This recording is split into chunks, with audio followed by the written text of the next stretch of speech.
မင်္ဂလာပါအခုဗီဒီယိုလေးမှာတော့ page setup group ထဲမှာရှိနေတဲ့ comment button လေးတွေကိုအသေးစိတ်ပြပြပေးသွားမှာဖြစ်ပါတယ်အဲ့တော့ download ဆွဲထားတဲ့ exercise file တွေကနေပြီးတော့ aura data ဆိုတဲ့ file လေးကိုဖွင့်ပါမယ်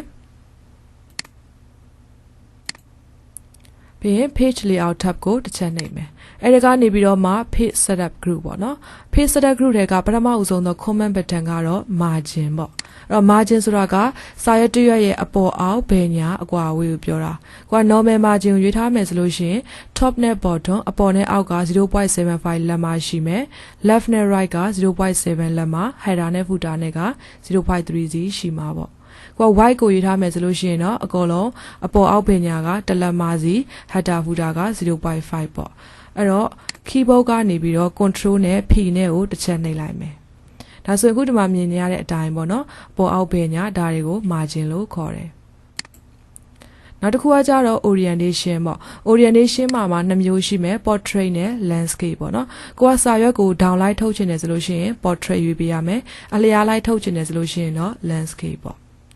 နောက်တစ်ချက်ကကြတော့ size ပေါ့ဒါကကြတော့ကို printer မှာသုံးမဲ့စာရွက် size ပေါ့နော်ကို print ထုတ်တဲ့အခါမှာ printer မှာသုံးမဲ့စာရွက် size ကိုဒီမှာလာပြီးတော့ရွေးပေးရမယ်ကိုက letter size နဲ့ထုတ်မယ်ဆိုရင် letter ပေါ့ကိုက A4 size နဲ့ထုတ်မယ်ဆိုလို့ရှိရင် A4 ပေါ့နော်အဲ့လိုမျိုးရွေးချယ်ပေးရမယ်နောက်တစ်ချက်ကကြတော့ print area ပေါ့အဲ့တော့ keyboard ကနေ control နဲ့ P နဲ့ကိုနှိပ်လိုက်မယ်ဆိုလို့ရှိရင်စာရှိသလောက်ပေါ့နော်ရေးထားတဲ့ data တွေအကုန်လုံးထွက်သွားမယ်ကိုကဒီစာတွေအကုန်လုံးမထုတ်ချင်ပဲနဲ့ကိုလိုသလောက်လေးပဲထုတ်ချင်တယ်ဆိုလို့ရှိရင်တော့ print area သတ်မှတ်ပေးရမယ်အဲ့တော့ဥပမာကိုကဒီစဲခွက်လေးပေါ့နော်ဒီလောက်လေးပဲထုတ်ချင်တယ်ဆိုလို့ရှိရင်ထုတ်ချင်တဲ့လောက်ပမာဏကိုဆက်လက်မှတ်မယ်ပြီးလို့ရှိရင် print area အဲ့ဒီကနေပြီးတော့မှ set print area ဆိုတာလေးကိုထပ်နှိပ်မယ်ဒါဆိုလို့ရှိရင် keyboard က control နဲ့ P နဲ့ကိုနှိပ်လိုက်မယ်ဒါဆိုလို့ရှိရင်ခုနကကို select ပေးထားတဲ့ပမာဏလေးပဲထွက်မှာပေါ့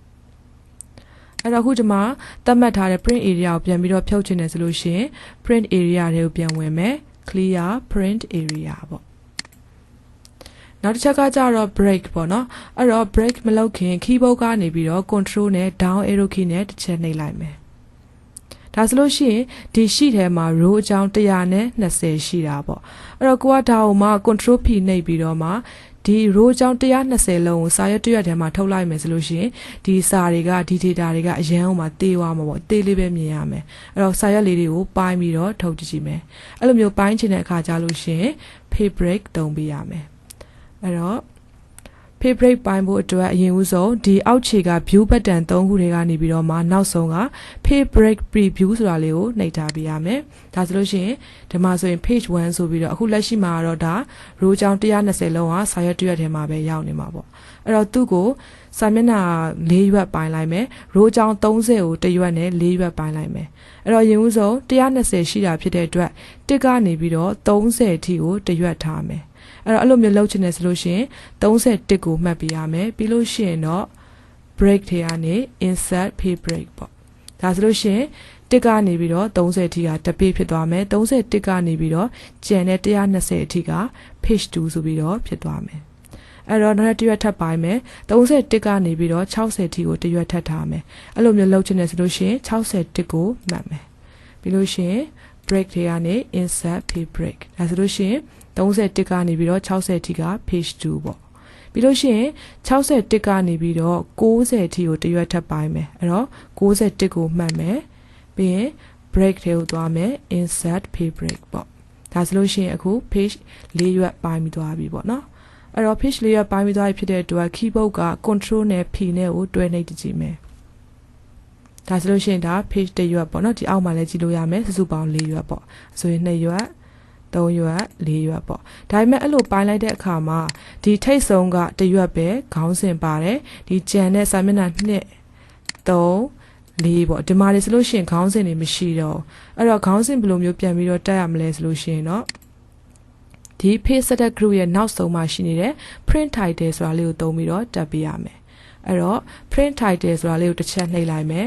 dialog box ပေါ့နော် page setup dialog box တွေကြာလာမယ်ဆိုလို့ရှိရင်အဲ့ကနေပြီးတော့မှ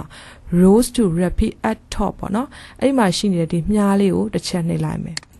ပြီးလို့ရှိရင်ကိုတက်ချင်တဲ့ဒီစာမျက်နှာတိုင်းမှာပါချင်တဲ့ခေါင်းစဉ် row ရွေးပေးရမယ်အဲ့တော့နှိပ်ပြီးသွားပြီဆိုလို့ရှိရင်ဒါခေါင်းစဉ် row တစ်ကြောင်းလုံးကို select ပေးလိုက်မယ် သွားပြီဆိုရင်အဲ့မြားလေးကိုပဲပြန်နှိပ်မယ်လို့ရှိရင် okay ပေါ့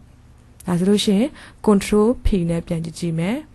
ဒါဆိုလို့ရှိရင်စာမျက်နှာနံပါတ်1မှာခေါင်းစဉ်ပါတယ်2မှာလည်းပါသွားပြီ3 4ပေါ့နော်ဒါကကြတော့ page break ပိုင်းလိုက်တဲ့အခါမှာခေါင်းစဉ် row ပျောက်တယ်ဆိုလို့ရှိရင်အခုလိုမျိုးပြန်ပြီးတော့တက်လို့ရတာပေါ့နော်